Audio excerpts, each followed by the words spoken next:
अंतर्राष्ट्रीय सौर गठबंधन ISA, अंतर्राष्ट्रीय सौर गठबंधन ISA, इंटरनेशनल सोलर अलायंस। तो ISA इसका फुल फॉर्म क्या है? इंटरनेशनल सोलर अलायंस, अंतर्राष्ट्रीय सौर गठबंधन। यह एक अंतर्राष्ट्रीय गठबंधन है जिसका उद्देश्य दुनिया में सौर ऊर्जा यानी कि सोलर एनर्जी का अधिक से अधिक उपयोग बढ़ाना है। तो ये क्या है? एक अंतर्राष्ट्रीय संगठन है सौर ऊर्जा को बढ़ाने के लिए। इसकी स्थापना जो है 30 नवंबर 2015 में हुई थी। इसकी स्थापना कब हुई थी? 30 नवंबर 2015 में हुई थी। कहाँ हुई थी? फ्रांस में, पेरिस में हुआ था। कहाँ हुआ था? फ्रांस के पेरिस में हुआ था। अवसर कब था? तो COP21 में जब UNFCCC का सम्मेलन हुआ था, उसी समय जो है भारत ने इसका प्रस्ताव रखा था। शुरुआत भारत के प्रधानमंत्री और फ्रांस के राष्ट्रपति द्वारा हुआ था। तो शुरुआत कब हुआ था? भारत के प्रधानमंत्री और फ्रांस के राष्ट्रपति द्वारा हुआ था। प्रारंभ में 121 सौर समृद्ध देशों के साथ शुरू हुआ था। तो सौर समृद्ध देश कौन कौन से हैं? जिस देश पर सूर्य की अधिक किरणें पड़ती है, यानी कि जिस देश पर सूर्य की किरणें हमेशा पड़ती रहती है, उसे सौर समृद्ध देश कहते हैं। कर्क रेखा और मकर रेखा के बीच में जो देश आते हैं उनको ही सौर समृद्ध देश बोला गया है। तो प्रधानमंत्री नरेंद्र मोदी ने इन्हें ही सौर पुत्र के नाम से बताया गया है। जिस देश में जो है कर्क रेखा और मकर रेखा के बीच में जो देश आते हैं, जहाँ पर सूर्य की किरणें पड़ती है, तो उसे ही क्या बोला गया है? सूर्यपुत्र बोला गया है। उसे क्या बोला गया है? सूर्यपुत्र बोला गया है। उसे ही सौर समृद्ध देश बोला गया है। तो यह कब लागू हुआ था? यह समझौता 6 दिसंबर 2017 में प्रभावित हुआ था। 2015 30 नवंबर 2015 में इसे क्या किया गया था? लाया गया था, यानी कि प्रस्तावना रखी गई थी। और लागू कब हुआ था? 2017 में प्रभावित हुआ था। मुख्यालय कहाँ है? तो क्योंकि भारत ने ही इसके बारे में बोला था, इसका सुझाया हुआ था भारत का ही, तो मुख्यालय भी भारत में ही गुरुग्राम में हरियाणा में ही है। तो भारत कहाँ है? गुरुग्राम हरियाणा में है। भारत के सचिवालय, अंतरिम सचिवालय जो है गुरुग्राम हरियाणा में है। यह पहली ऐसी अंतर्राष्ट्रीय संस्था है जिसका मुख्यालय भारत में है। तो इसे याद रखना होगा, भारत का पहला अंतर्राष्ट्रीय मुख्यालय जो कि भारत में है। ऐसी अंतर्राष्ट्रीय संस्था जिसका मुख्यालय भारत में है तो गुरुग्राम में है, और वो क्या है? ISA है। क्या है? ISA। इसका मुख्य उद्देश्य क्या है? IS का मुख्य उद्देश्य सदस्य देशों में सौर ऊर्जा का विस्तार करना। तो जो भी सदस्य देश है वहाँ सौर ऊर्जा को विस्तार करना, यानी कि वहाँ तक दूरी तक फैलाना, बढ़ाना, वितरित करना। सौर परियोजना में आने वाली चुनौती का सामूहिक समाधान। तो अगर सौर परियोजना में किसी प्रकार की मुश्किलें आ रही हैं तो सभी उसका समाधान करने में मदद करेंगी। सस्ती और स्वच्छ ऊर्जा उपलब्ध करना। तो सस्ता और साफ ऊर्जा उपलब्ध करने के लिए, यानी कि सूर्य की ऊर्जा उपलब्ध करने के लिए। जीवाश्म ईंधन, कोयला, पेट्रोल पर निर्भरता कम करना। तो जो जीवाश्म ईंधन होता है, कोयला हो गया, पेट्रोल, जिससे प्रदूषण बढ़ता है, इन सब से की निर्भरता कम करना। और सूरज से जो है, सूर्य देव से क्या प्राप्त करना? सूरज से, जहाँ पर सौर ऊर्जा से ही सस्ती और स्वच्छ ऊर्जा प्राप्त करना जो कि वातावरण के लिए क्या हो? अनुकूल हो। 2030 तक का लक्ष्य क्या है? तो ISA ने लक्ष्य रखा है 2030 तक 1000 बिलियन अमेरिकी डॉलर, ट्रिलियन, यानी कि $1 ट्रिलियन का निवेश और ऊर्जा में किया जाएगा। तो क्या रखा गया है? 2030 तक 1000 बिलियन, यानी कि जो अमेरिकी डॉलर होता है उसको निवेश और ऊर्जा में किया जाए। तो निवेश करना उसके लिए और ऊर्जा में उसका उपयोग किया जाए। पूरी दुनिया में सौर ऊर्जा उत्पादन को बढ़ाना, यानी कि जो पूरी दुनिया है उसमें सौर का ऊर्जा उत्पादन को बढ़ावा देना, बढ़ाना। OSOWOG क्या है? तो OSOWOG one sun, one world, one grid. तो O से वन, S से सन, फिर O से वन, फिर W से वर्ल्ड, फिर O से वन, और G से grid. One sun, one world, one grid. तो वन सन यानी कि एक सन है, एक दुनिया है, तो एक ही प्रकार से इसकी ग्रिड होगी, यानी कि सभी को उसका संसाधन प्राप्त होगा। दुनिया के अलग अलग हिस्सों में अलग अलग समय पर सूरज चमकता है। जहाँ दिन है वहाँ की सौर ऊर्जा को उन क्षेत्रों में भेजा जा सकता है जहाँ रात है, यानी वैश्विक बिजली ग्रिड बनाकर सौर ऊर्जा का आदान प्रदान करना। वैश्विक बिजली का ग्रिड बनाकर सौर ऊर्जा का आदान प्रदान करना। इससे ऊर्जा की कमी कम होगी, स्वच्छ ऊर्जा का उपयोग बढ़ेगा। ISA का उपयोग योजना की नोडल एजेंसी है। ISA इस योजना की क्या है? नोडल एजेंसी है। क्या है? एक नोडल एजेंसी है। ISA क्या है? एक नोडल एजेंसी है। इसे याद रखना है, one sun, one world, one grid, one sun, one world, one grid, one sun, one world, one grid. संयुक्त राष्ट्र से जुड़ी जानकारी। हाल ही में यूएनजीए संयुक्त राष्ट्र महासभा ने आईएसओ को पर्यवेक्षक यानी ऑब्जर्वर का दर्जा दिया है। तो हाल ही में क्या हुआ है, यूएनजीए संयुक्त राष्ट्र महासभा में आईएसए को क्या दिया है, पर्यवेक्षक का दर्जा दिया है। इसका मतलब है कि आईएसए को अंतर्राष्ट्रीय स्तर पर मान्यता मिल गई है। तो इसका मतलब क्या है, अंतर्राष्ट्रीय स्तर पर मान्यता प्राप्त हो चुकी है। और किसने दिया है, यूएनजीए संयुक्त राष्ट्र महासभा ने। तो किसने दी है, यूएनजीए। स्थापना कब हुआ था, 2015 पेरिस में हुआ था। लागू हुआ था 6 दिसंबर 2017 में। स्थापना कब हुआ था, 2015 में पेरिस में, और लागू हुआ था 6 दिसंबर 2017 में। लागू हुआ था 6 दिसंबर 2017 में। लागू कब हुआ था, 6 दिसंबर 2017 में। मुख्यालय कहाँ है, भारत के गुरुग्राम में। मुख्यालय कहाँ है, भारत के गुरुग्राम में। स्थापना 2015 पेरिस में, लागू हुआ था 2017 में, और गुरुग्राम में इसका मुख्यालय है। लक्ष्य 2030 तक $1 ट्रिलियन निवेश करना। तो $1 ट्रिलियन या फिर 1000 बिलियन अमेरिकी डॉलर भी बोल सकते हैं। तो 1000 बिलियन अमेरिकी डॉलर या $1 ट्रिलियन भी बोल सकते हैं 2030 तक। One sun one world one grid, OSO WOG UNGA से ऑब्जर्वर का स्टेटस मिल गया है, यानी कि मान्यता प्राप्त हो चुकी है।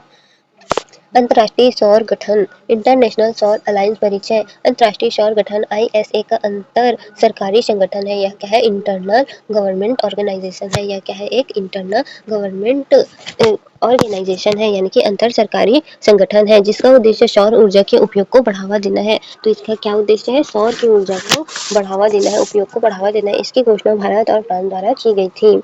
इसकी घोषणा किसके द्वारा की गई थी, भारत और फ्रांस के द्वारा। स्थापना घोषणा जो है 30 नवंबर 2015 में हुआ था। स्थान पेरिस COP21 में सम्मेलन में हुआ था, लेकिन समझौता प्रभावी हुआ 6 दिसंबर 2015 में। यह पहला मुख्य रूप से उन देशों के लिए थी जो कर्क रेखा और मकर रेखा के बीच स्थित है, क्योंकि इन क्षेत्रों में सूर्य का प्रकाश अधिक मिलता है। मुख्यालय कहाँ है, मुख्यालय गुरुग्राम हरियाणा में है। यह पहला अंतर्राष्ट्रीय संगठन है जिसका मुख्यालय भारत में है। उद्देश्य, एनसीईआरटी के अनुसार इसके मुख्य उद्देश्य है सौर ऊर्जा के उपयोग को बढ़ावा देना, सदस्य देशों में सौर परियोजनाओं को वित्तीय सहायता उपलब्ध करना, स्वच्छ एवं नवीकरणीय ऊर्जा को प्रोत्साहन देना, जलवायु परिवर्तन की समस्या से निपटना। ओएसओडब्ल्यूजी one sun one world one grid, यह आईएसए की एक महत्वपूर्ण पहल है। दुनिया के अलग अलग हिस्से में अलग अलग समय पर सूरज निकलता है। यदि विश्व बिजली ग्रिड बनाया जाए तो जहाँ दिन है वहाँ की सौर ऊर्जा को रात वाले क्षेत्र में भेजा जा सकता है। इससे ऊर्जा की उपलब्धता बढ़ेगी और जीवाश्म ईंधन पर निर्भरता कम होगी। आईएसए का लक्ष्य है 2030 तक सौर ऊर्जा में 1000 बिलियन अमेरिकी डॉलर 1000 बिलियन अमेरिकी डॉलर या $1 ट्रिलियन का निवेश जुटाया जाए। एनसीईआरटी के अनुसार मुख्य बिंदु जो है, स्थापना 2015 पेरिस में हुआ था, प्रभावी 6 दिसंबर 2017 में हुआ था, मुख्यालय गुरुग्राम में हुआ था, उद्देश्य सौर ऊर्जा को बढ़ावा देना, और पहल था one sun one world one grid. अगर करेंट अफेयर के हिसाब से देखें तो यह एक अंतर्राष्ट्रीय और गठबंधन यानी कि अंतर्राष्ट्रीय सौर गठबंधन आईएसए का 2025-26 के हिसाब से पूरा आसान अपडेट है। तो one sun one world one grid, Indian leads global solar revolution, तो इन सब के बारे में बताया गया है। मॉडल्स, सबमिट, प्रेजेंटेशन, ये सभी अमेरिकी विरोधी ट्रंप में अभी अभी क्या है, ट्रंप ने जो है आईएसए से अलग हो गए हैं, तो इसलिए इसे दिखाया गया है। पहला, 8वीं आईएसए असेंबली भारत में हुई अक्टूबर 2025 में। भारत की नई दिल्ली भारत मंडपम में 27 से 30 अक्टूबर 2025 को आईएसए की 8वीं सत्र आयोजित हुई है। यह बड़ा वैश्विक कार्यक्रम था जिसमें लगभग 124 देशों की प्रतिनिधि, एनर्जी एंड क्लाइमेट मिनिस्टर शामिल हुए। भारत की राष्ट्रपति द्रौपदी मुर्मू ने इसका शुभारंभ किया और कहा कि सौर ऊर्जा सिर्फ पावर नहीं बल्कि समावेशी विकास और अवसर भी पैदा करती है। तो समावेशी विकास यानी सबको समान विकास होगा और अवसर मिलेगा। इसमें नेता तथा सदस्य देशों ने सौर ऊर्जा को तेजी से फैलाने, निवेश बढ़ाने और साझेदारी मजबूत करने पर जोर दिया है। दूसरा, आईएसए के बड़े लक्ष्य और पहल। आईएसए सोलर निवेश प्लेटफॉर्म शुरू कर रहा है ताकि कई देश और सौर परियोजना में मिलकर निवेश कर सके और लागत कम हो। आईएसए ने अफ्रीका सोलर फैसिलिटी जैसी योजनाएं शुरू की है। शुरुआत $400 मिलियन, लगभग 3,300 प्लस करोड़ की सुविधा से, खासकर अफ्रीका में सौर ऊर्जा विस्तार के लिए। आईएसए ने सनराइज रिसाइकलिंग इनिशिएटिव जैसे कार्यक्रम भी शुरू किए ताकि सोलर पैनल और बैटरी का रिसाइकलिंग भी हो सके। ये नई पहल सौर ऊर्जा को सस्ते, टिकाऊ और समावेशी तरीके से दुनिया भर में फैलाने की तरफ कदम है। वैश्विक सौर क्षमता में रफ्तार। आईएसए के डायरेक्टर जनरल ने बताया कि पहली बार रिन्यूएबल एनर्जी उत्पादन कोयला के से ऊपर चला गया है। 6 महीने के लिए एक बड़ा संकेत है कि विश्व में सौर ऊर्जा तेजी से बढ़ रही है। सौर क्षमता बहुत तेजी से बढ़ी। जहां पहले 1000 गीगावाट हासिल करना 25 साल लगा, वहां अगले 1000 गीगावाट केवल 2 साल में हो गया। नए सदस्य देश आते हैं। मोल्दोवा आईएसए का नया 107वां सदस्य बना। यह सदस्य भारत में अधिसमर्थ पत्र सौंपने के बाद हुई। ऐसी सदस्य देश के जुड़ने से आईएसए की दृष्टि, वैश्विक सहयोग, सोलर ऊर्जा विस्तार दोनों मजबूत हो रहे हैं। महत्वपूर्ण अंतर्राष्ट्रीय घटना। यूएसए का आईएसए से हटना। जनवरी 2026 में अमेरिका, यूएसए ने आईएसए और बहुत से अन्य अंतर्राष्ट्रीय संगठनों से बाहर निकलने की घोषणा की। यह एक मुख्य रूप से अमेरिका के नए बाह्य नीति फैसलों का हिस्सा है। इसका मतलब है आईएसए का अब 125 देशों तक विकसित हुआ है और अमेरिका के हटने के बावजूद बाकी सदस्य देशों के साथ काम जारी रखेगा। भारत की भूमिका क्या है? तो आईएसए की अध्यक्षता भारत के पास है और भारत इसे 2026 तक जारी रखेगा। भारत आईएसए के ग्लोबल लीडरशिप में सक्रिय है और रिन्यूएबल एनर्जी में निवेश, तकनीकी साझेदारी और ऊर्जा सुरक्षा पर जोर देता है। आईएसए कैंप COP30 साइट्स जैसे मंचों पर भी दुनिया को सौर ऊर्जा के फायदे के बारे में प्रेरित कर रहा है। तो आईएसए 8वीं असेंबली नई दिल्ली अक्टूबर 2025 में हुई है। मुख्य उद्घाटन राष्ट्रपति द्रौपदी मुर्मू द्वारा। नया सदस्य मोल्दोवा 107वां सदस्य है। मोल्दोवा 107वां सदस्य है। मोल्दोवा क्या है? 107वां सदस्य है। मोल्दोवा 107वां सदस्य है। अमेरिका की स्थिति। जनवरी 2026 में आईएसए से बाहर हो गया। वैश्विक कदम। Solar investment platform, Africa solar facility, sunrise initiative. Bharat की भूमिका। आईएसए अध्यक्ष, वैश्विक नेतृत्व।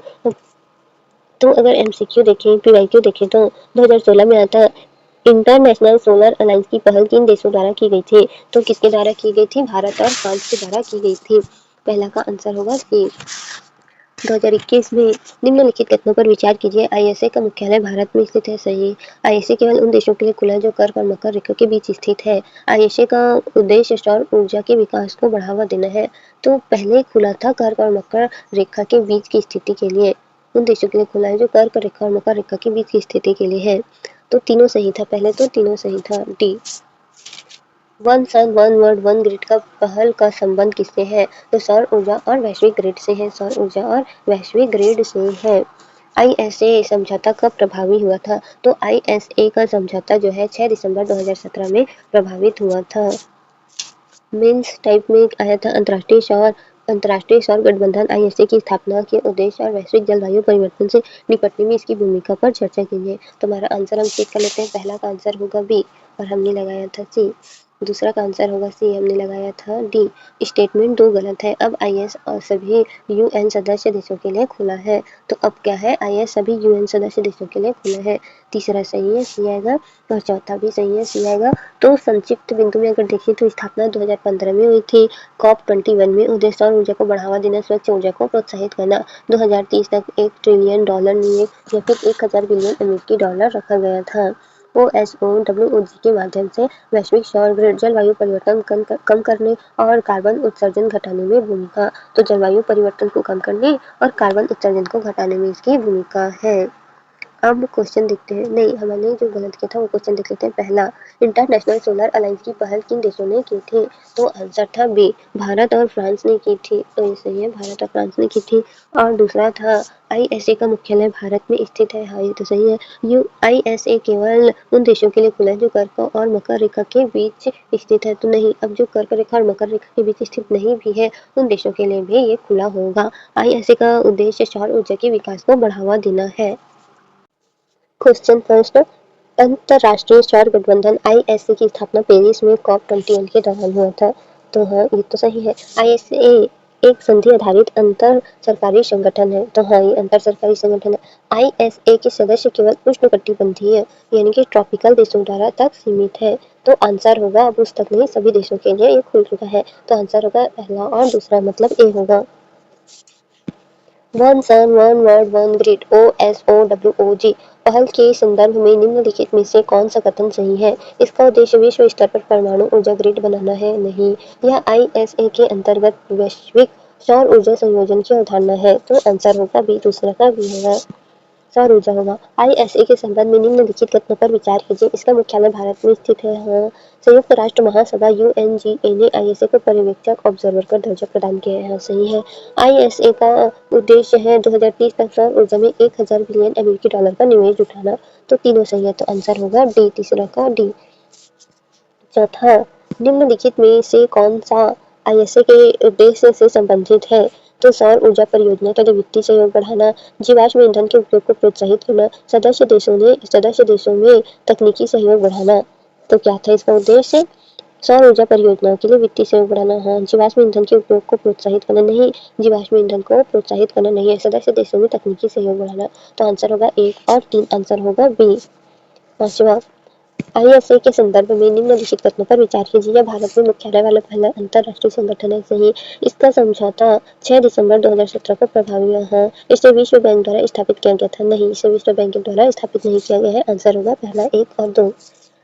तो पहला का आंसर ए सही है, दूसरा बी भी सही है, तीसरा डी भी सही है, चौथा बी भी सही है और पांचवा ए सही है।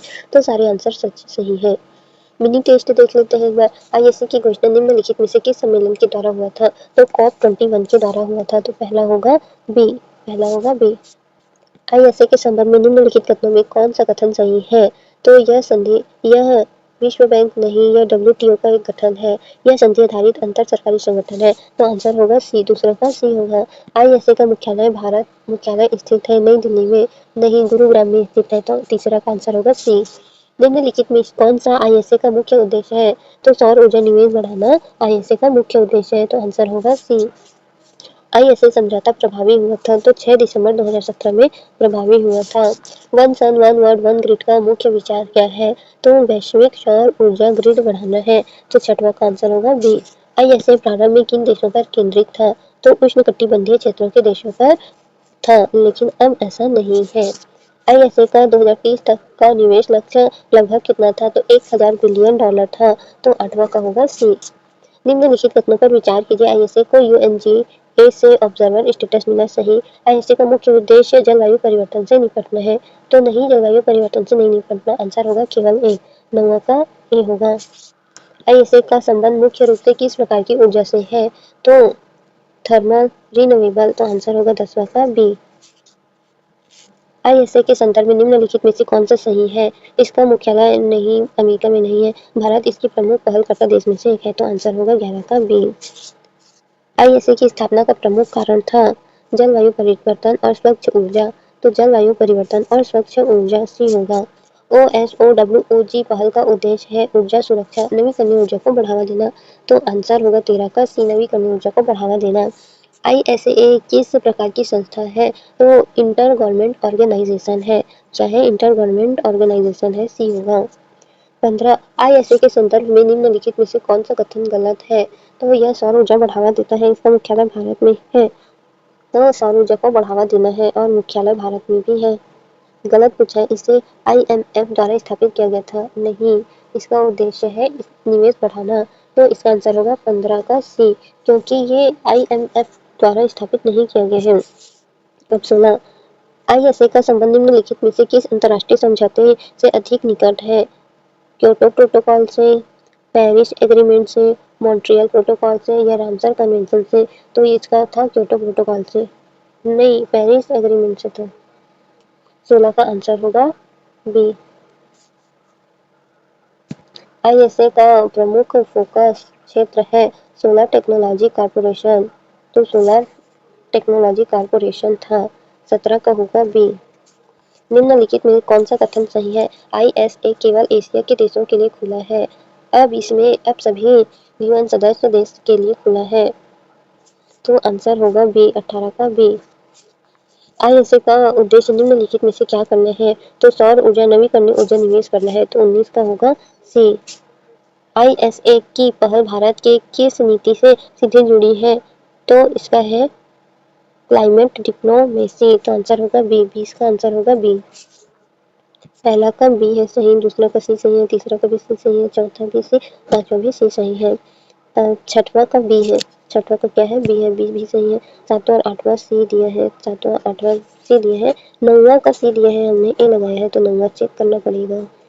10वां का बी सही है, 11वां का भी बी सही है, 12 का सी दिया है, 13 का डी करना था, 13 का क्या करना था, डी करना था। और 14 का सी सही है, 15 का भी सी सही है, 16 का बी सही है, 17 का भी बी सही है, 18 भी बी सही है, 19 का ए करना था, 19 का क्या करना था, ए करना था, 19 का ए करना था और 20 का भी सही है। तो हमारा 3 गलत हुआ। 19 तो आईएसए का उद्देश्य निम्नलिखित में से क्या कम करना था। अच्छा, क्या कम करना था, तो कार्बन उत्सर्जन को क्या था, कम करना था। कार्बन उत्सर्जन को क्या करना था, कम करना था। तो आंसर होगा ए। फिर आ गया 13, OSOWOG पहल का उद्देश्य था। तो आंसर होगा डी, ऊर्जा सुरक्षा, ऊर्जा साझाकरण करना और नवीकरणीय ऊर्जा को बढ़ावा देना। तो आंसर होगा डी, उपरोक्त सभी। अब 9, आईएसओ को यूएनजीए से ऑब्जर्वर स्टेटस मिला है। आईएसए का उद्देश्य जलवायु परिवर्तन से निपटना है। तो आईएसए का उद्देश्य जलवायु परिवर्तन से निपटना है। तो आंसर था दोनों, जलवायु परिवर्तन से भी और ऑब्जर्वर दोनों सही था। तो आंसर होता सी।